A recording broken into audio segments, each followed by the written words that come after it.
So today on Wolf Brothers podcast, we have Niall Munnelly. Niall is the founder of Here For You Wellness. He is a former gym owner who has transitioned into counselling and psychotherapy. He is also a lecturer and works in corporate wellness and is very passionate about men's mental health in particular. So, Niall, welcome to Wolf Brothers podcast for the second time. Yes, thank you for having me. Yeah, Yeah, um, you're the yeah. first guest to be on twice, so I don't know if there's Oh wow, an award for that, but you won. Um, thank you. I appreciate it. Yeah, but yeah, I think our last chat on the podcast was very powerful, and a lot of people, took a lot from that discussion.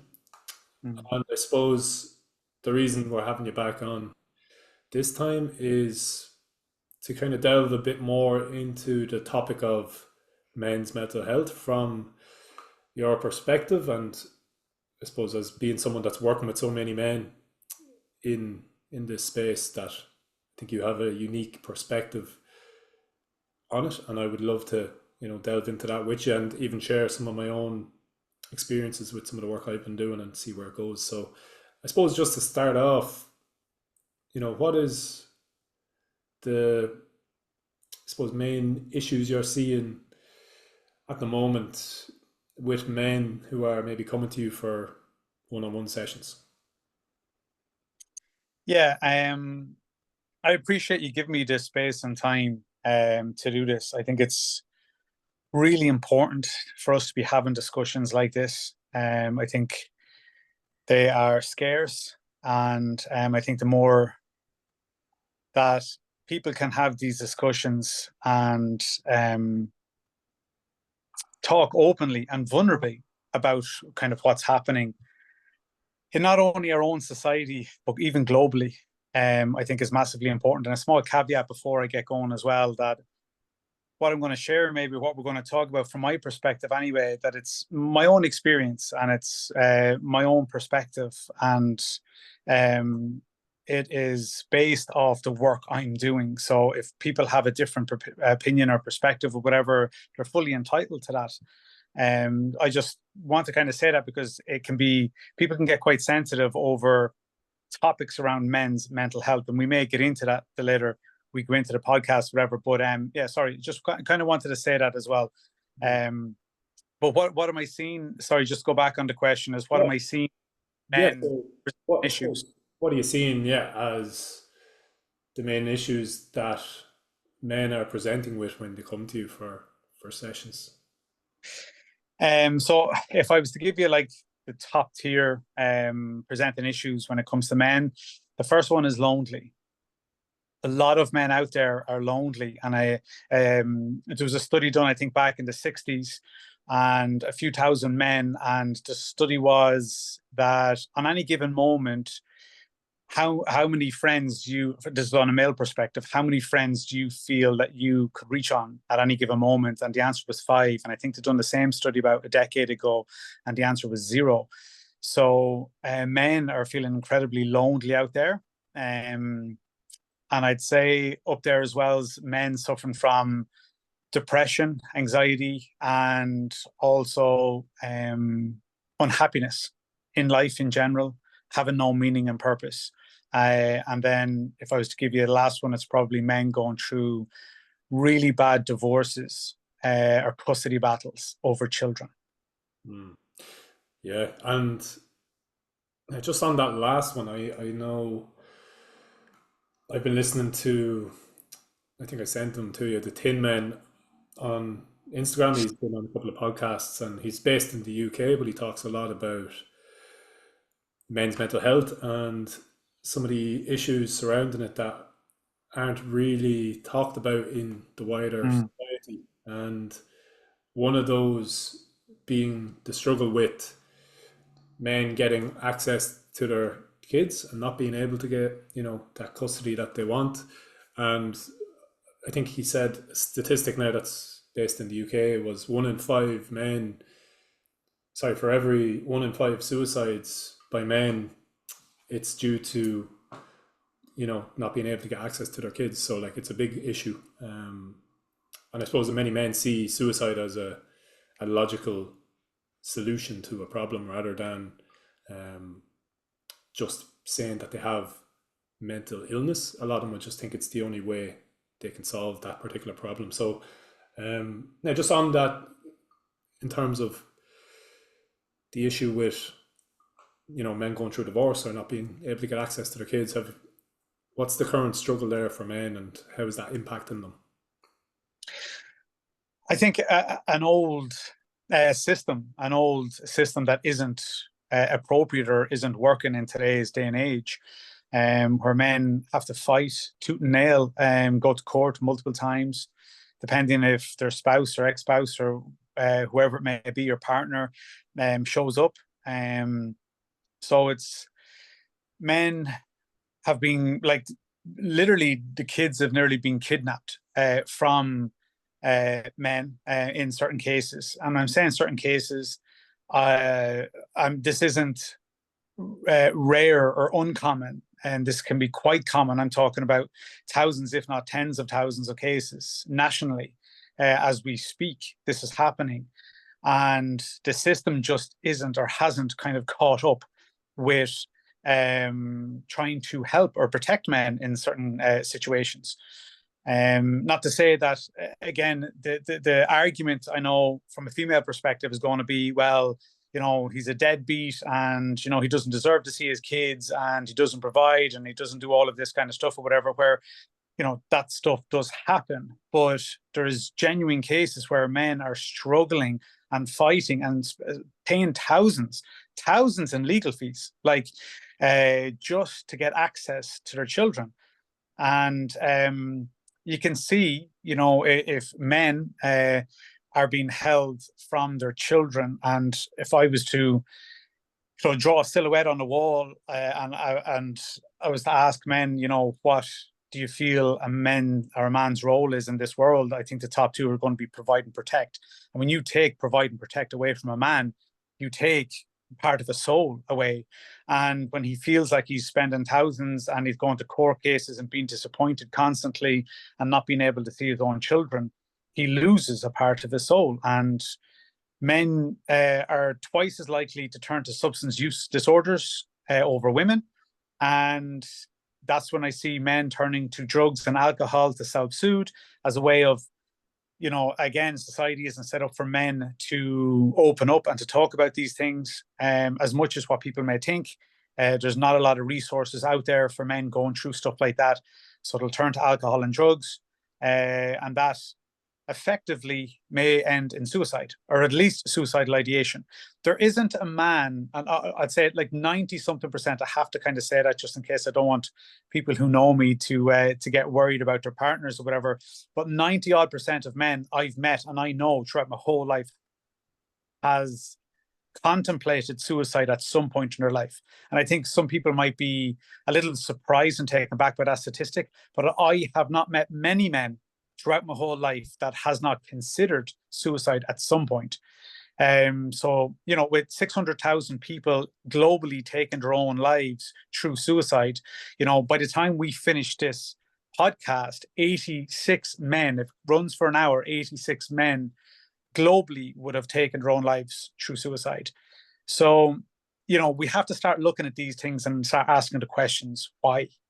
80% of people who take their own lives in Ireland are men, and it's, instead of us arguing about gender and about equality and about who's oppressed or whatever, I think we need to start asking the questions of why and how can we save these lives. Yes, yeah, brilliant point. And I think the figures are shocking when you look at them. 80% of, as you just said, of suicides in Ireland are men. Another statistics, like homelessness deaths, 87% are men. Misuse deaths, 70% men. Workplace deaths, 94%. Prison population, 96% men. So I suppose it's not to, again, as you said, it's not to be make an argument of men have it worse or whatever. It's just to show that men are suffering in this patriarchal society that we keep hearing about. And I feel like it kind of has gone to the other extreme of, you know, people saying, you know, men, you've had your time, now it's, you know, women's time. But it's not that men haven't been suffering and aren't suffering. Like, we are suffering too, and it's to understand that it's not one or the other. And I think we both need to have compassion for, you know, the struggles of men and women. And it seems to be at the moment men are getting this mixed message of, oh, you need to talk and open up, but at the same time, we're kind of, men are hearing the message, we don't want to hear what you have to say. Yes. Is that what you're seeing on social media and things like that? Oh, it's incredibly confusing. Like, hypocrisy out there at times, whatever like that, is frightening. And men are, you know, we've been given the microphone, we'll say metaphorically, to speak up.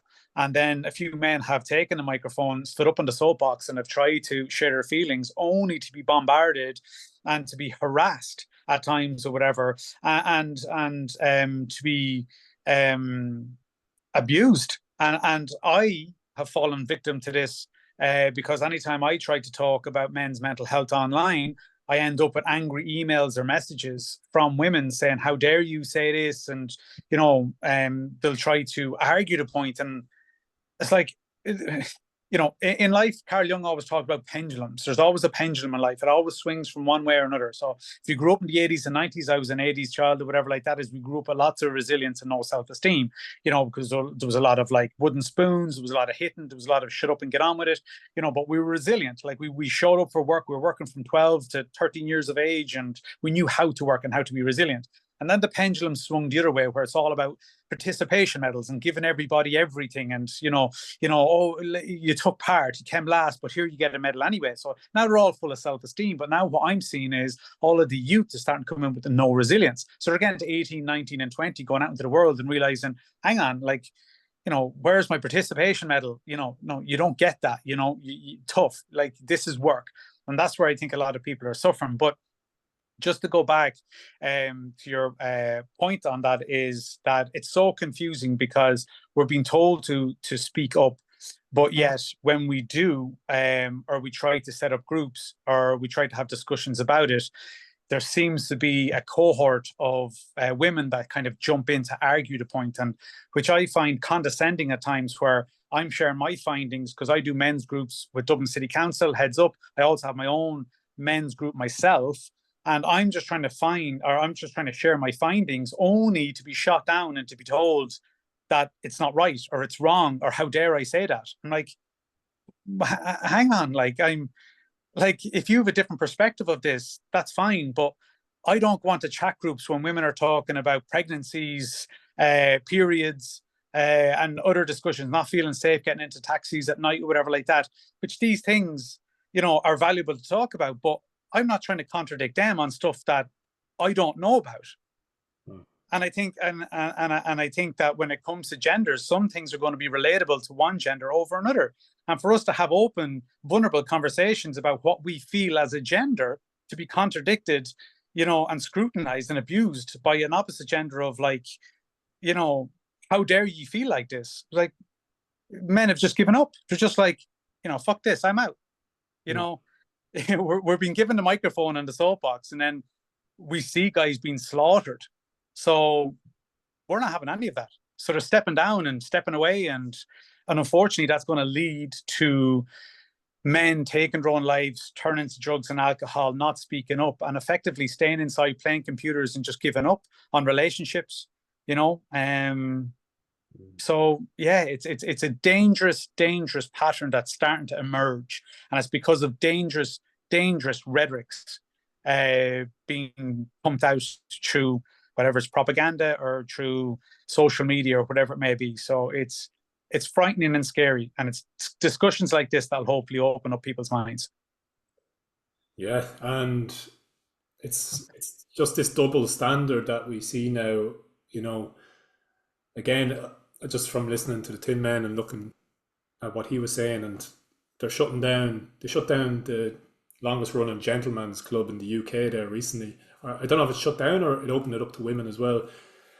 So because there's this feeling that men only spaces shouldn't be allowed for some reason, but at the same time what's happening is there's more women only spaces opening up, and we both know from doing our own work with men in groups like the importance of men only spaces, and it's just this overreaction as the pendulum swings back, where it's Mm. probably a lot of wounded women that are they not wanting to hear about men's struggles because it takes away the focus.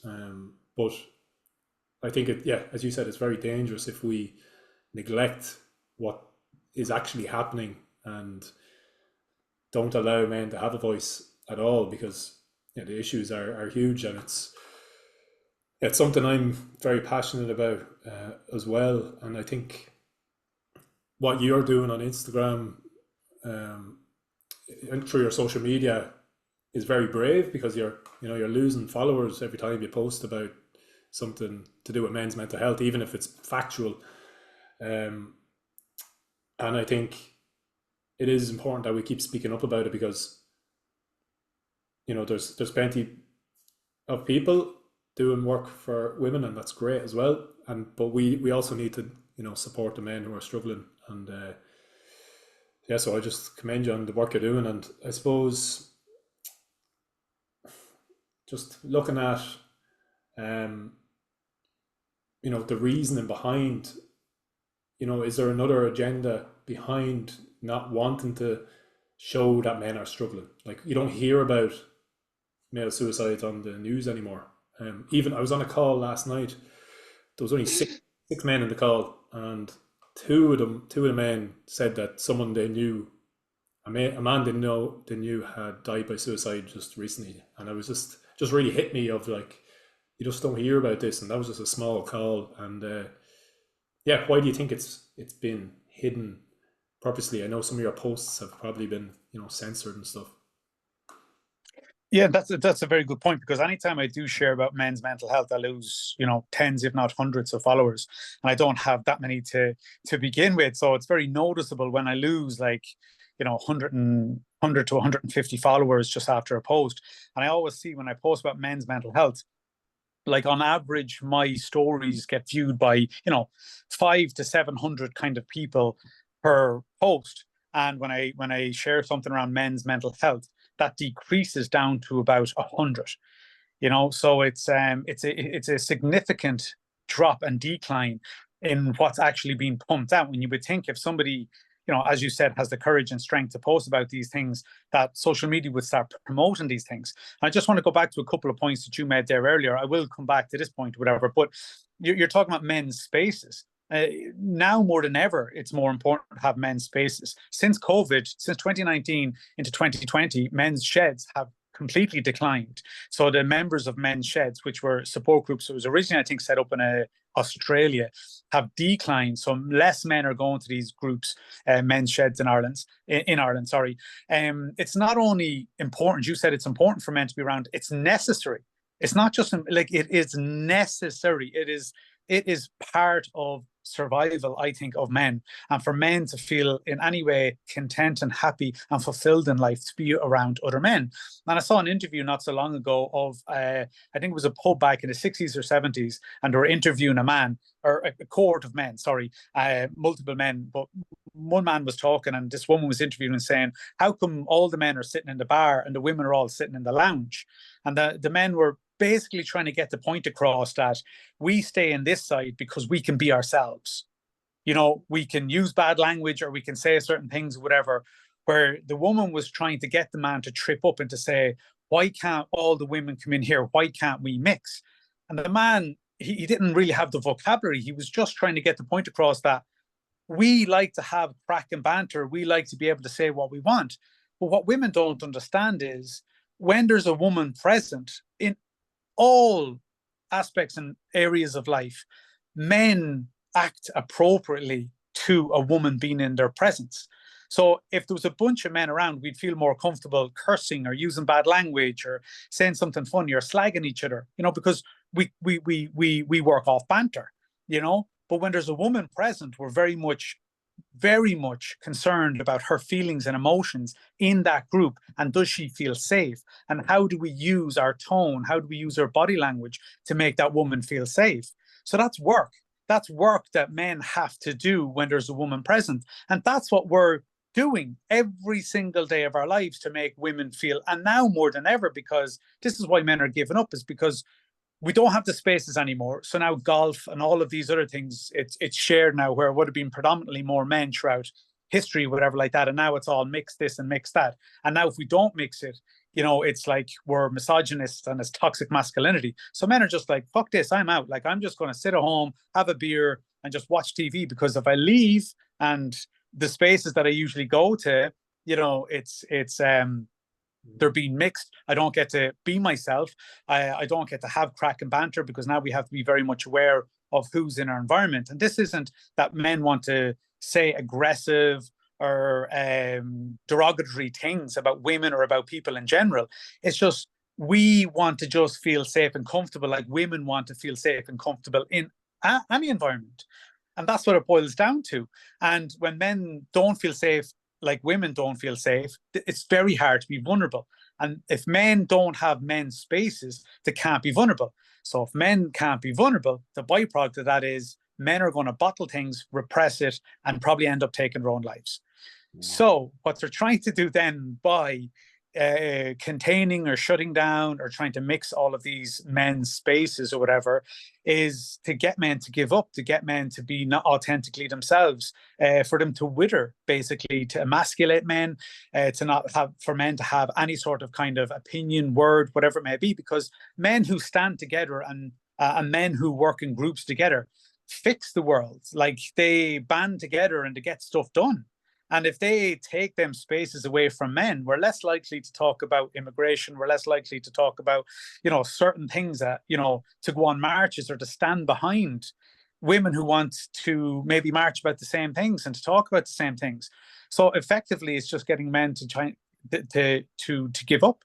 And this isn't a thing about women not suffering. Like, I had a conversation with a woman in her 70s the other day, and she asked me, what's going on? Like, this isn't the generations I lived through. Like this is, she couldn't get her head around. She couldn't fathom what was happening. And I asked her honestly, I said, what do you think it is, before I give my opinion?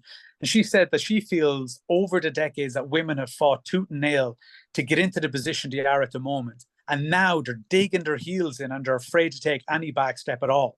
So it's just becoming a fight. It's becoming we fought so hard, which they did, like this, there's no argument, they did, to fight to get into a position that they're in at the moment. But now it's like, she said that she feels that women are just latching on to the ground and afraid to not take a back step at all in any way. So now it's just attack. It's like, if this conversation leads to us taking a back step at all, I'm against it.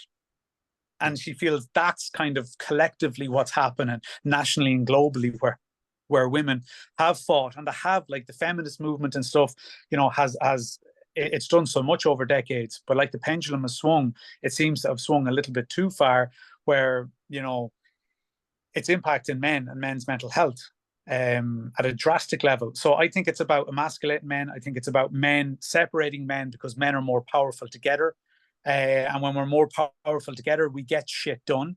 And we have conversations about what's happening to our towns, our cities, our governments. And that's when men in action, 100 to 1,000 men, outside the Dáil or outside a government building or whatever like that, is scary.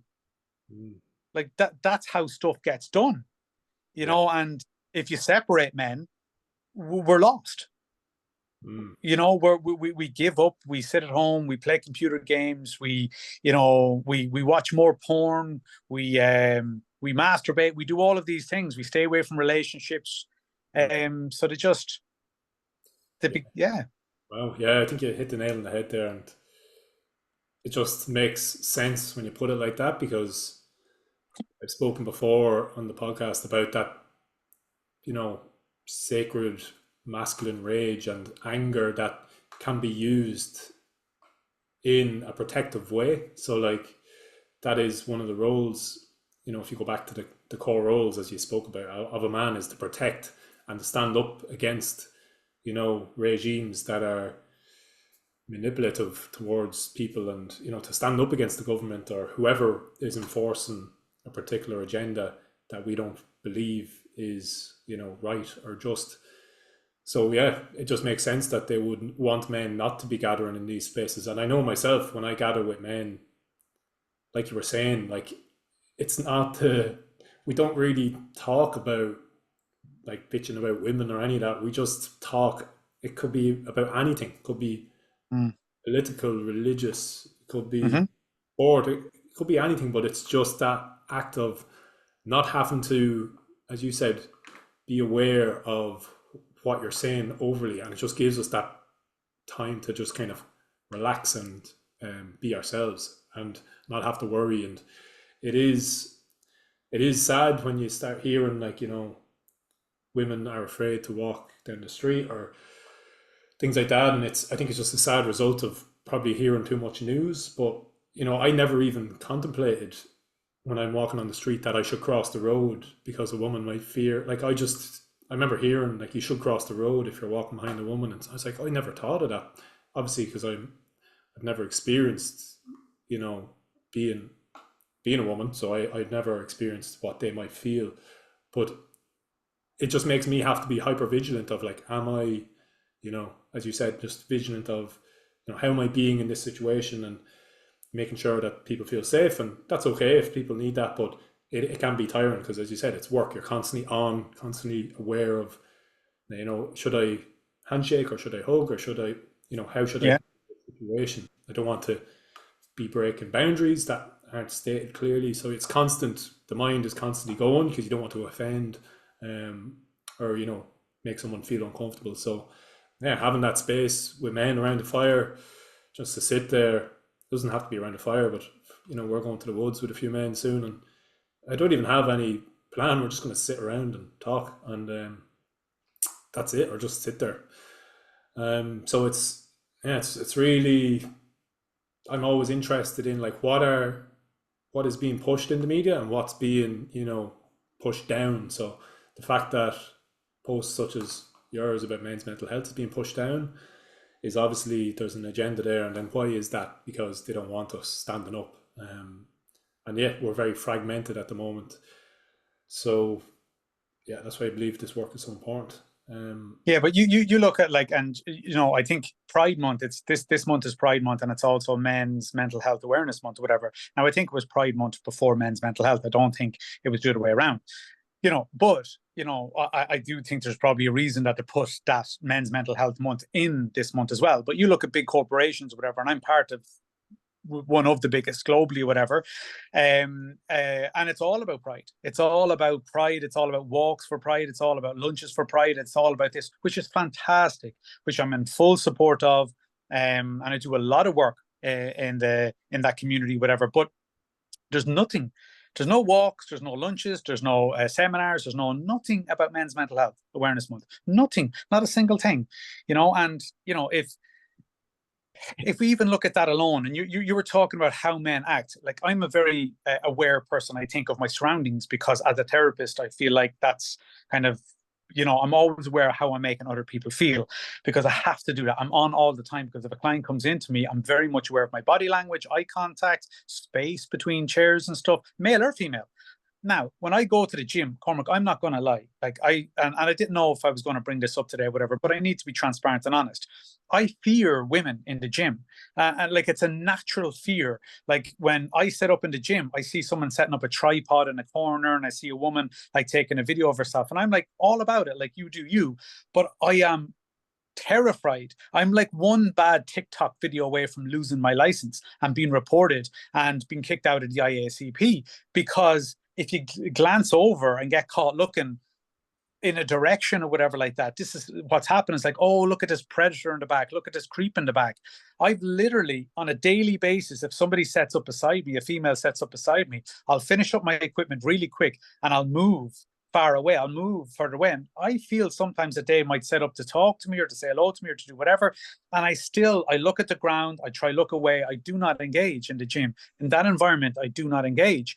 And like, it's I've seen it with men's groups as well, where men would talk about being at a bus stop or walking into a shop, like being at a bus stop and just saying, "Hey, how's your day going so far?" And being labeled, "Get away from me, creep! Or you're a predator. If you keep talking to me, I'm gonna," or to take the camera out. These men could have 2, 3 kids at home, and some woman just takes a video of him like randomly and goes, "Oh, this guy is talking to me at the bus stop," just to get likes and just to garner likes and attention on social media, or even me in the gym, and could ruin my career, could ruin his life, could ruin his career, who could ruin a marriage. Like, this is what we're dealing with now. So this is like men, this is why I think men are giving up. It's like, how do we act? How do we respond to this? Where, like, don't get me wrong, according to the Dublin Rape Crisis Centre or whatever, last year, in around 1,400 women were sexually assaulted, raped. Only 14% of the people who had done the assaulting were charged. So it's horrific of their safety and kind of what's going on out there, whatever. So I'm not taking away from why women may feel unsafe or whatever, but to play into that narrative, to play into it even more. And I think some of it's got to do with this, huge on Netflix at the moment, all these documentaries about, true crime and all of these, what's them serial killers? Is it,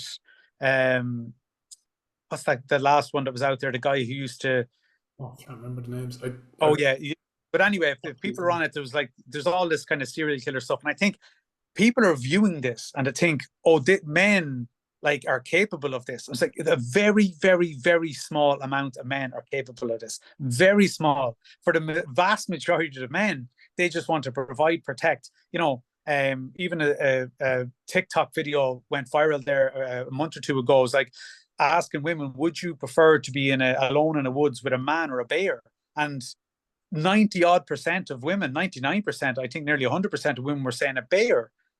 It's like, it's arguments and conversations like that men see and go, really? Really? I have a 3-year-old daughter, right? And literally I would do anything for her. Like, I mean anything to provide and protect for her. And I genuinely mean anything. I'd give my life for her. And I would pray to God, Allah, Buddha, whoever it may be, that if my daughter was lost in the woods, that she encounters a man over a bear. And this is someone I would protect with my life. And I'm praying that she encounters a man, because I know what men are capable of. And most men are capable of protecting. And throughout history, that's always been the case.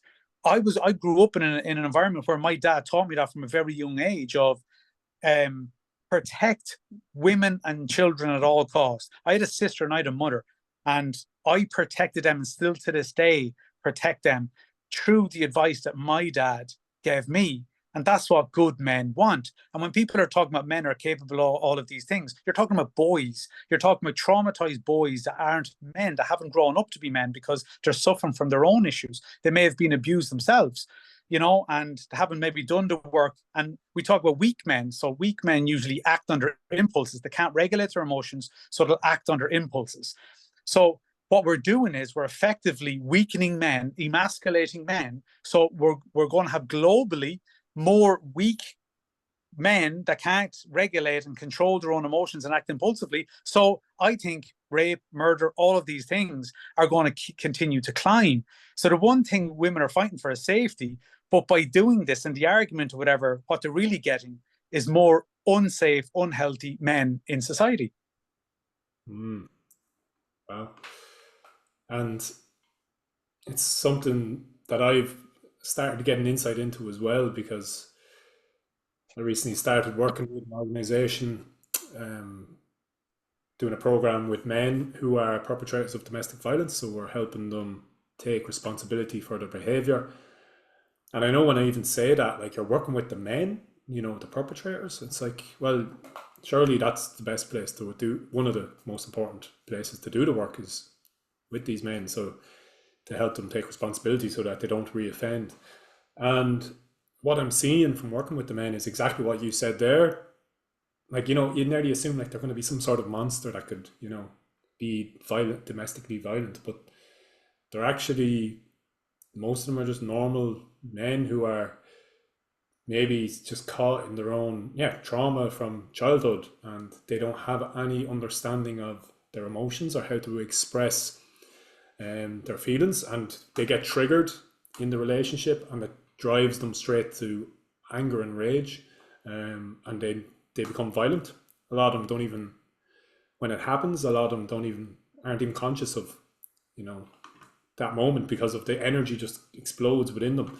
And I'm just seeing how it's, I suppose, a lack of understanding in their education system how to actually regulate themselves and how to deal with anger in a healthy way.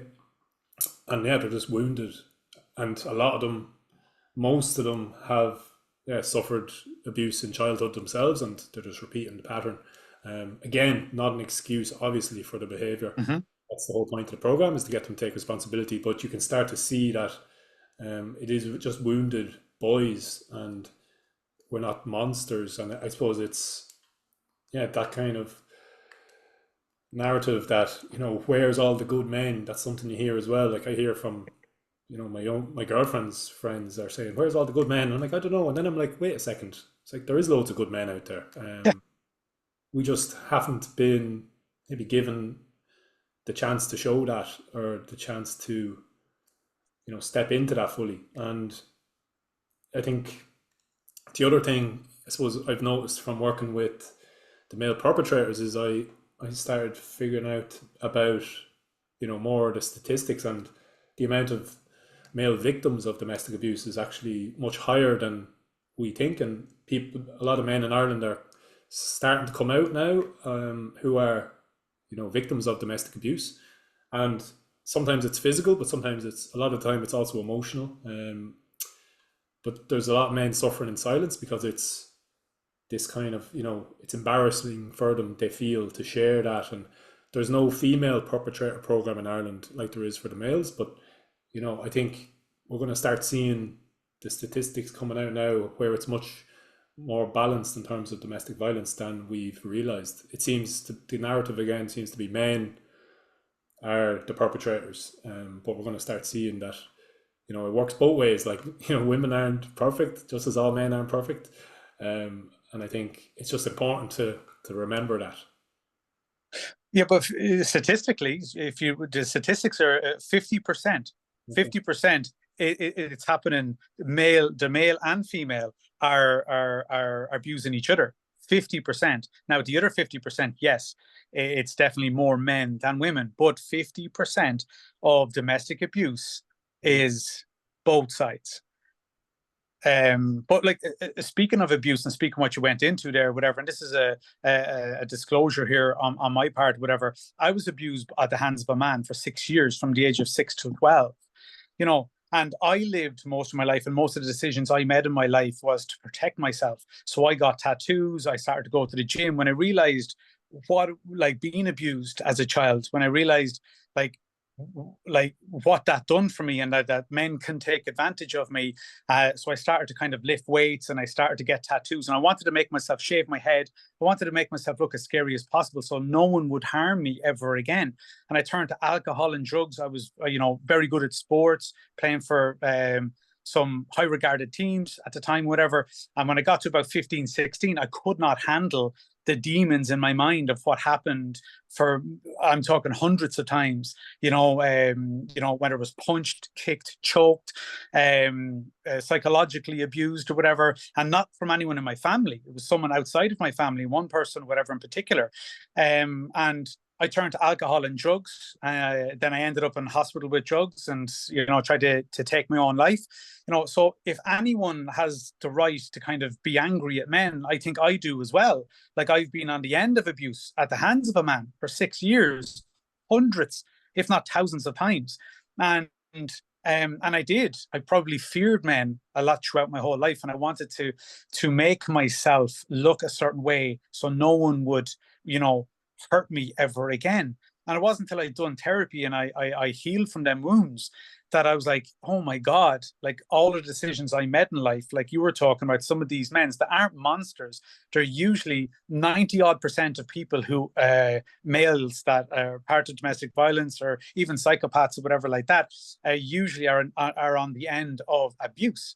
And it's trying to figure out and trying to help men to understand their abuse and to heal them before it gets to the point where they act out or lash out, you know. But this is the thing where I feel that when I do talk about men's mental health, and it's only for years I was talking about women's, men oppressing women, and I was talking about men.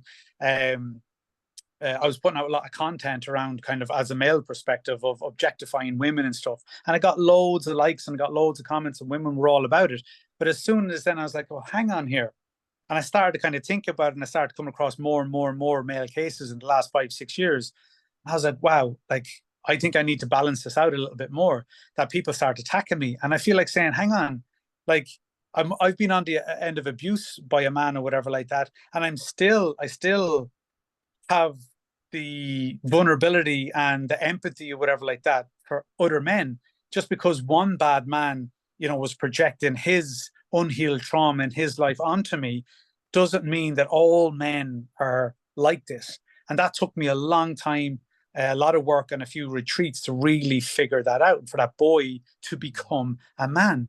And I think, like you said, a lot of men are trapped in, like, boys are inside pulling the levers in the shell or archetype of a man. And we don't get to the healing, we don't get to heal these wounded men by attacking them and telling them, we get there by giving them the space, giving the men's spaces, giving them space to talk openly. So I don't know. Yeah, I went Yeah. off on a. No, it's all really interesting stuff, and I feel on that, I think if women can realize and see the potential in men rather than seeing the worst that they're capable of, if we can start to see, these men have the ability to step into their divine masculine, or whatever you want to call it, into that archetype of, the king, as we were talking about in the last podcast, that man who is centered in himself, and he's, connected to his feelings, he's connected to his warrior who needs to get stuff done.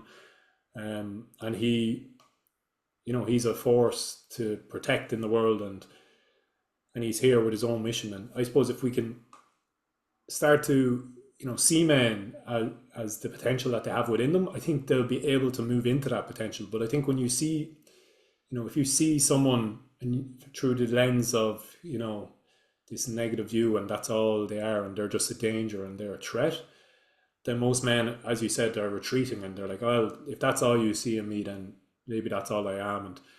And obviously there's a certain amount of personal responsibility there, but I feel sometimes we need others to see the potential in us for us to step into that potential. And I think that's why, it's even, again, it's not all women that are saying this either, but for those women that maybe are skeptical of men or judging of men, it's actually a disservice to themselves, because those men, when they do step into that masculinity and that healthy masculinity, they will be there, to support them in a healthy way. So I think, yeah, there's so, especially in this country, there's so much healing that still needs to be done, because I think our men have had to suffer from, colonization and people coming over here and taking the land and taking away our power as men, because we couldn't protect this land.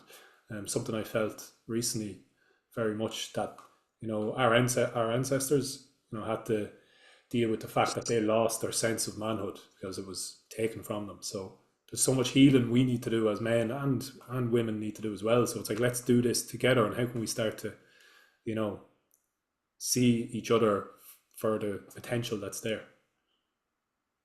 Yeah, and it's you gotta. When I was growing up, it was boys couldn't have feelings.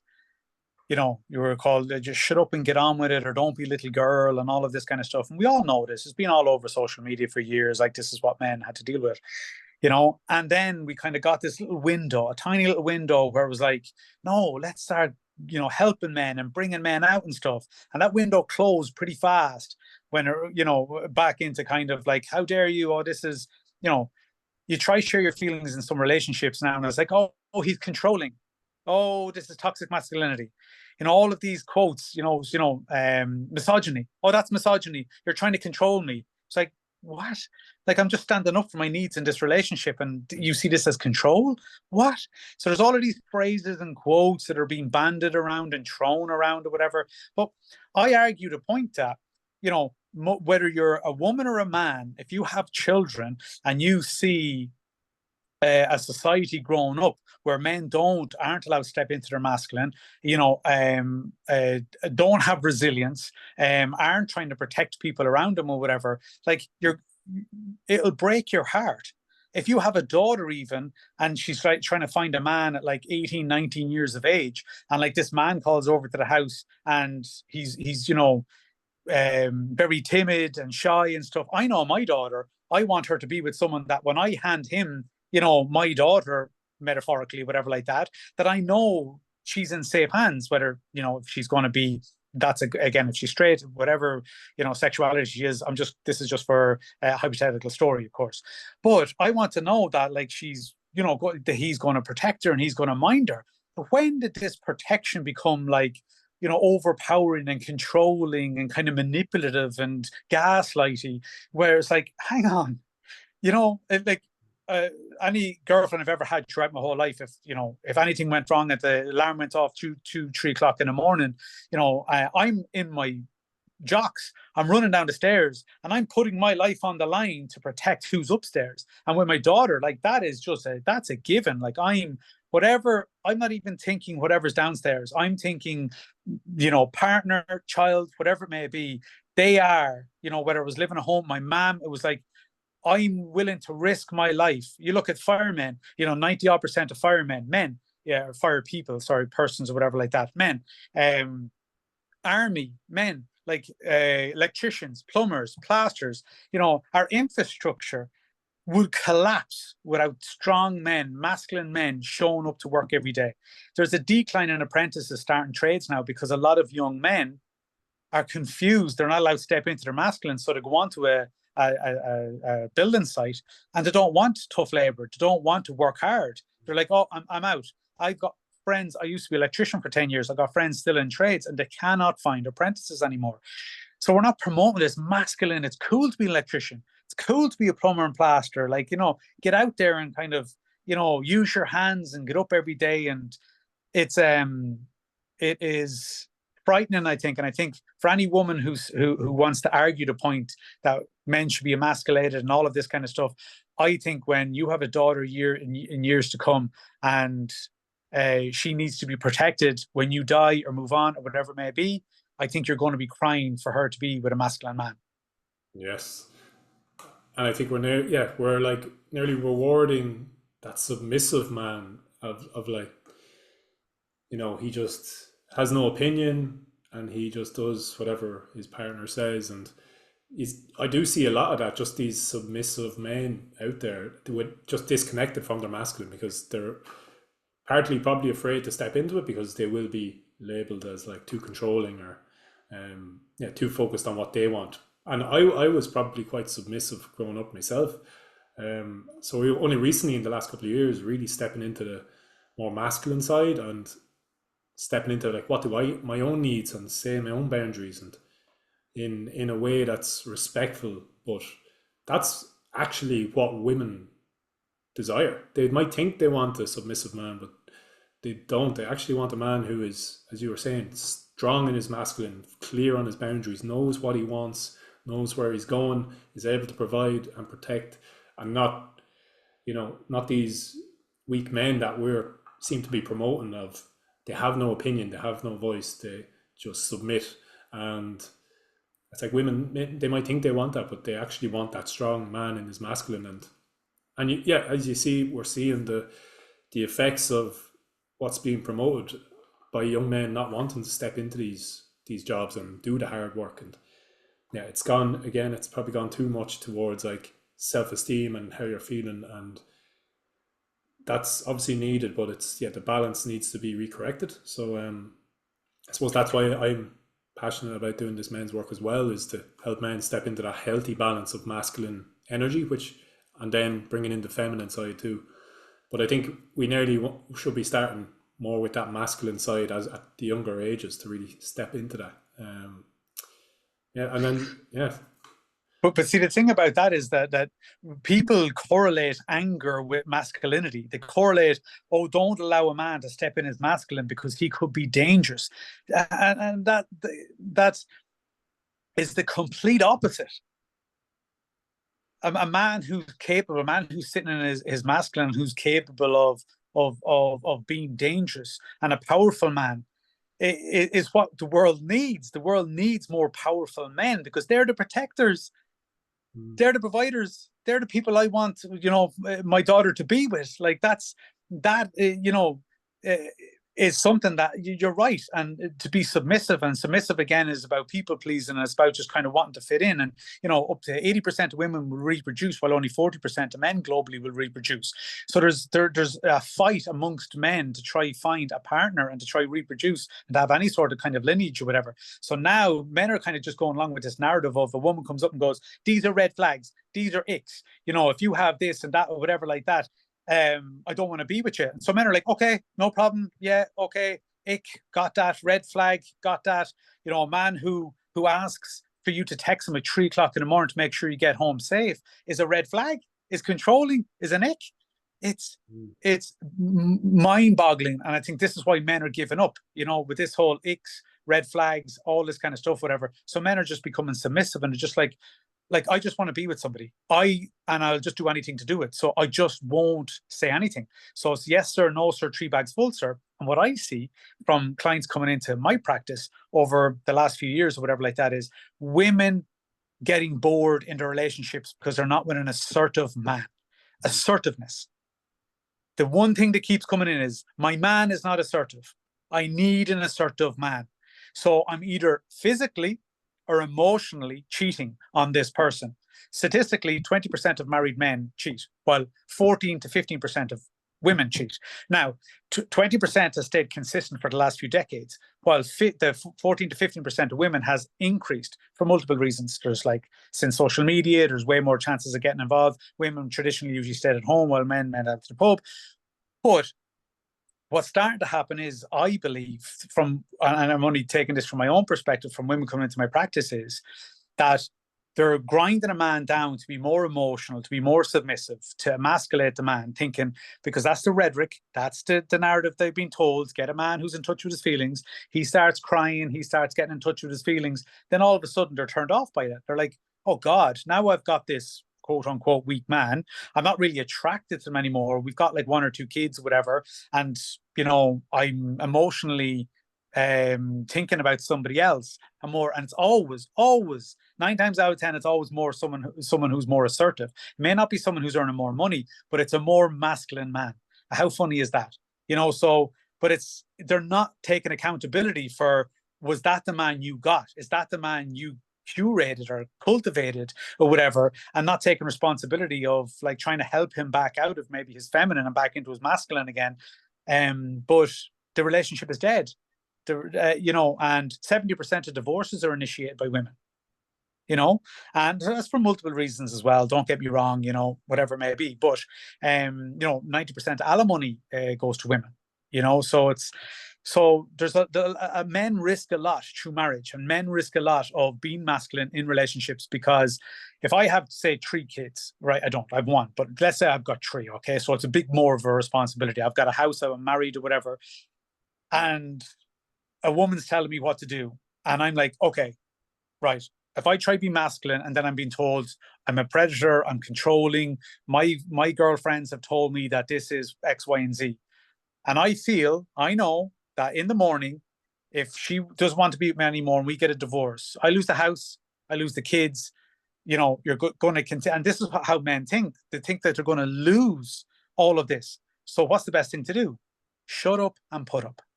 Mm-hmm. Yeah. And then that's when you've got these men, emasculated men, that are weak, they're giving up, and they're having they're committing. We've some of the worst suicide rates in middle-aged men in Europe. And it's because, I think it's because men have just got the house, they've got the kids, and they've been grinded down and kind of just somewhat psychologically nearly abused, and because of the rhetoric, I think, that's been pumped down women's throats, whatever.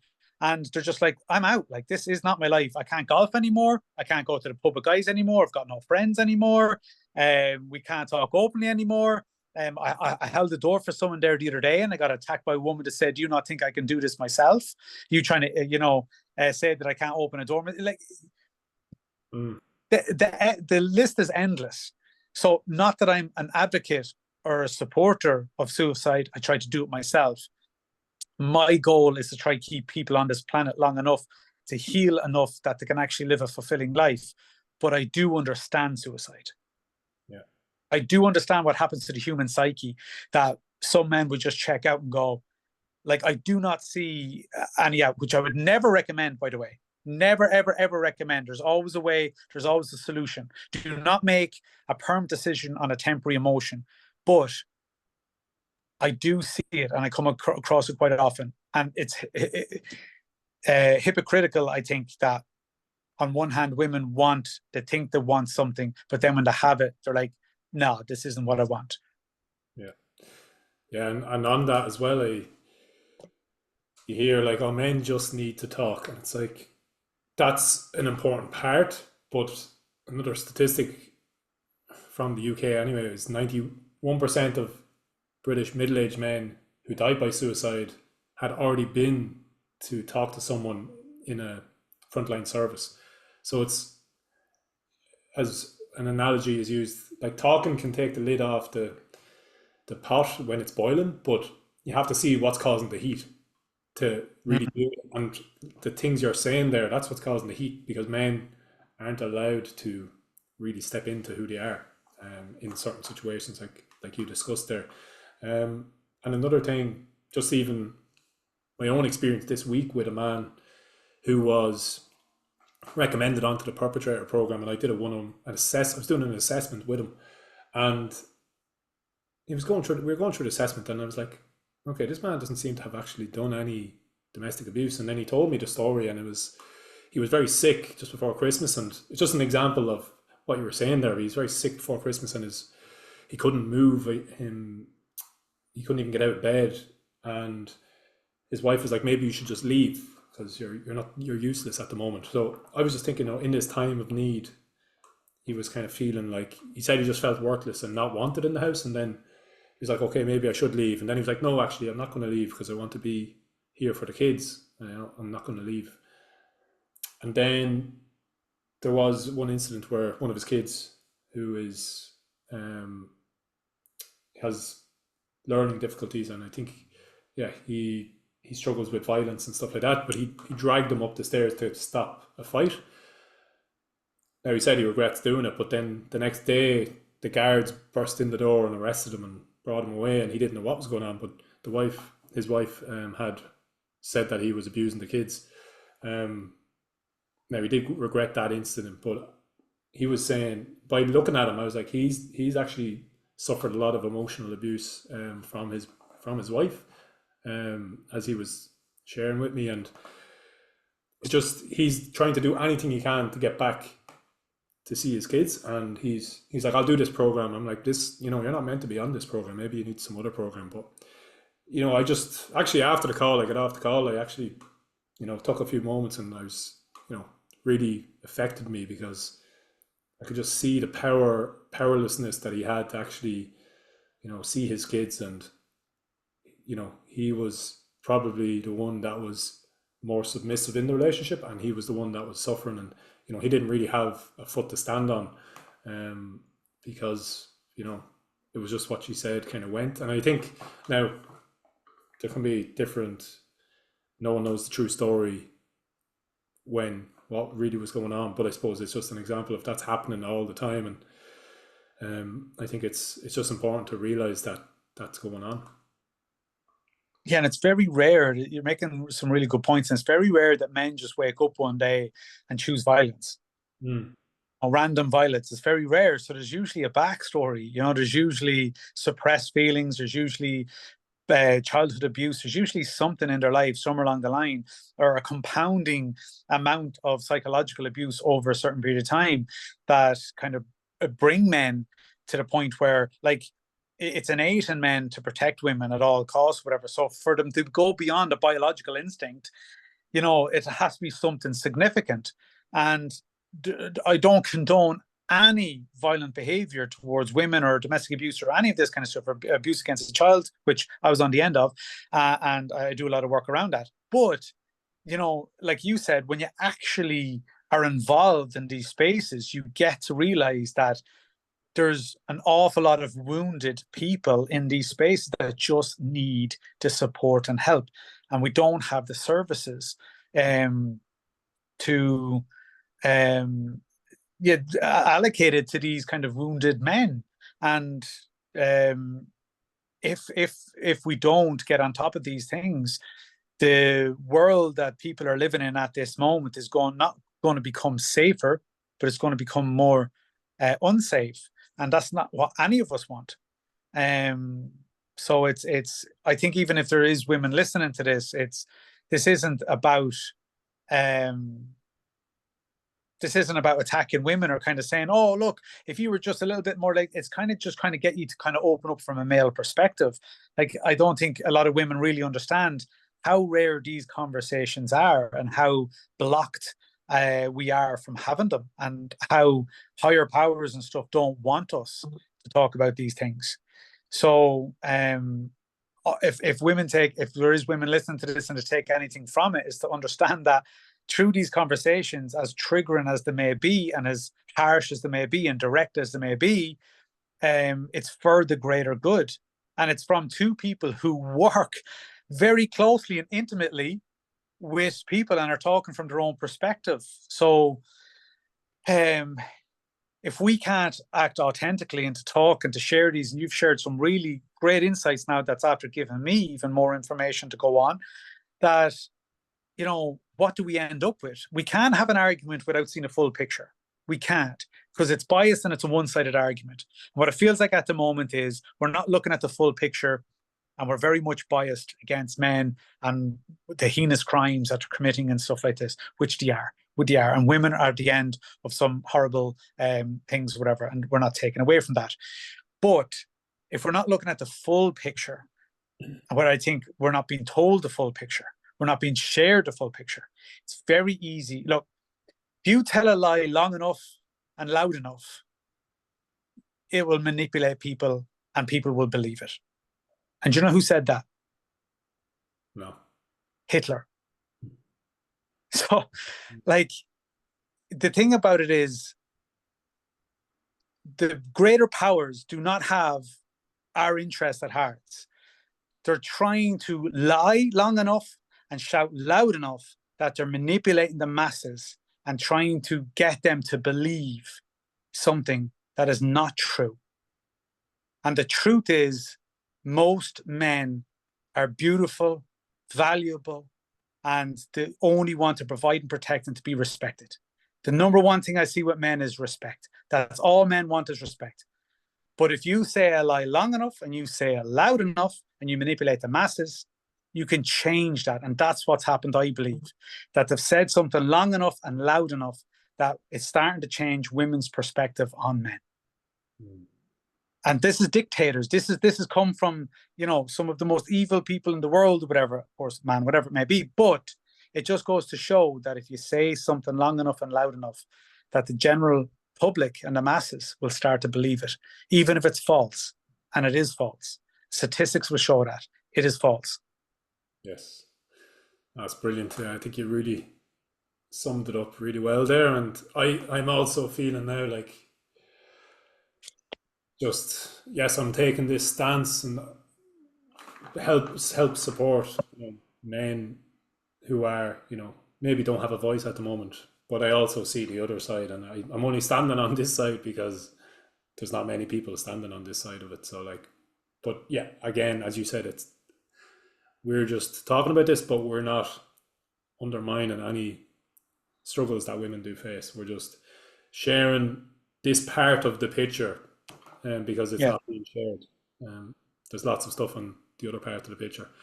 And I think, yeah, for me and for you, I can see that authenticity and truth is very important. So it's like, if we cannot speak our truth, then, you know, what is the point? And if we cannot try, not just our own truth, but try and get to the truth of what's going on, then I think we're just lying to ourselves, and we're just being manipulated by powers that want us to believe a certain narrative. So yeah, again, I'm always inspired by your commitment to sharing the truth that you see, and also being open to, maybe we're wrong, but this is what we see, and we can't really see it. We can't share anything else other than our own understanding. So yeah, I'm just very grateful to have you on today to share that. And I suppose, is there anything else you wanted to share before we finish up, or? No, it's like, I just want to piggyback off that last comment or whatever, and I really do appreciate you asking me on and to have these open discussions, and I hopefully will be valuable for women and men to hear. But like, my sister was a managing director of Accenture, one of the biggest, global corporations or whatever, managing director in New York, okay, for about 12 years, and she was in a magazine only a couple of years ago of the top 100 influential women in America. So she's in New York, she's at the top of one of these companies or whatever like that. I've had a great insight, and I'm very close to my sister. We talk maybe on a daily basis, whatever. And I've had some really in-depth, valuable conversations with her about the corporate world. And I understand from a woman's perspective and what she had to do to get into the position she is, and how it is against her and the men's clubs, all this kind of stuff, whatever. So, like this, the only reason I'm bringing that in or whatever, it's this discussion, I hope, and even my perspective, even though we're sharing, we as you said, we're standing on one side and sharing our own perspective on one side. It's not like we're not going to talk to people from the other side and to get their perspective as well. But when you feel like you're the only person on one side of the field or one side of the fence, like you said, the analogy you used, or now the two of us are over on one side, you want to at least share your perspective, and not for the other side to be like so dominant, I suppose, and just to give people a better understanding. So it isn't like I'm ignorant to what women struggle with. 70% of my private practice is women. I set up a gym where for 8 years, 70% of my clientele were women. Like, this isn't coming from, and I'm only caveating this or whatever like that in a way, whatever, that if someone does go, oh, well, that was a very male heavy dominated conversation, and, people can't critically think of going, well, this isn't an ambush on women per se, whatever like that. It's more hopefully an enlightenment. And if people actually take this as enlightenment and not an attack, and to critically think and have some sort of empathy, I think we can start breaking through some of these narratives, and this is because of the conversations I have with my sister has made me even more comfortable stepping into this role or whatever, because if women do come and attack me and say, how dare you, this, that, and the other, I also have statistics, and I also have stuff, and I also have perspectives from the other side too, from a person who reached the pinnacle of the corporate ladder as a female, which is unheard of, especially in New York or whatever. So this isn't, I hope this doesn't come across as a biased opinion, and that I don't have conversations with women every day and understand what they're going through. But if we don't share the male perspective and show at least a full picture, we are not going to come to any sort of remedy or antidote to what's going on. Mm-hmm. Exactly.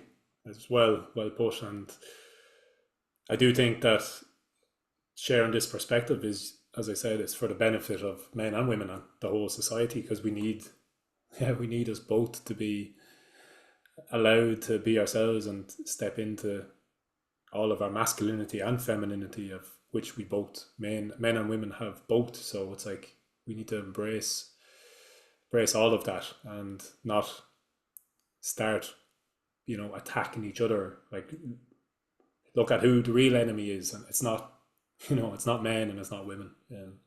So yeah, thanks again, Niall. It's been a pleasure. And I suppose if anyone does want to, if any men are listening that want to, get some support, like, is your men's circle open at the minute, or how could they reach out to you if they wanted some psychotherapy or support in other ways? Yeah, my men's group is full, and I don't plan on taking anybody in. I'm kind of happy enough with the group that I have. And I was going to continuously kind of open it up every once in a while, but I like to contain what I have in there at the moment. And because the conversations are so valuable and so vulnerable, I'm afraid of tarnishing that by adding kind of more men in. Not that more men would tarnish it, but it's just there's a lot of private stuff being shared that I feel men might close back up again if they feel like, oh, well, who's these new people kind of being added. So with that in mind, or whatever, it's probably just my, you can reach out to me for psychotherapy. I work out of a private practice in Selbridge. My social media page is Here For You Wellness, but here is a play on words, so it's HEAR, like listen, not HERE. So it's Here For You Wellness. Yeah, look, send me a message. Would love to even hear what you thought of this. If any perspective, women or men, what you thought of this, even if you didn't want to reach out for psychotherapy, or if you just kind of wanted to reach out to say you could relate or not relate or whatever it may be. I'm open to having discussions and just chats and just hearing other people's perspectives, whether it's male or female, and I think that's the only way we learn. Is talking to everybody, but sharing our findings. Yeah, I think that's how to reach me. Yeah, brilliant. And I think that's a great point. Like we're having this conversation over a podcast because I think it's a nice length of time to really get points across, rather than sometimes on an Instagram, 60-second video or whatever it is. It can be hard to see the full picture of what we're trying to say. So I hope we got across the kind of message we were hoping to share. And yeah, we'd love to get feedback on this conversation and, have it both ways, because I'm sure there's other things that we've missed or we haven't seen as well. So yeah, thanks again, Niall. And it was a pleasure having you on for the second time. And even, yeah, I would recommend listening to the first episode with you as well for anyone that has listened to this. But yeah, hopefully we will chat again in the future. Appreciate it as always, Cormac, and keep up the great work.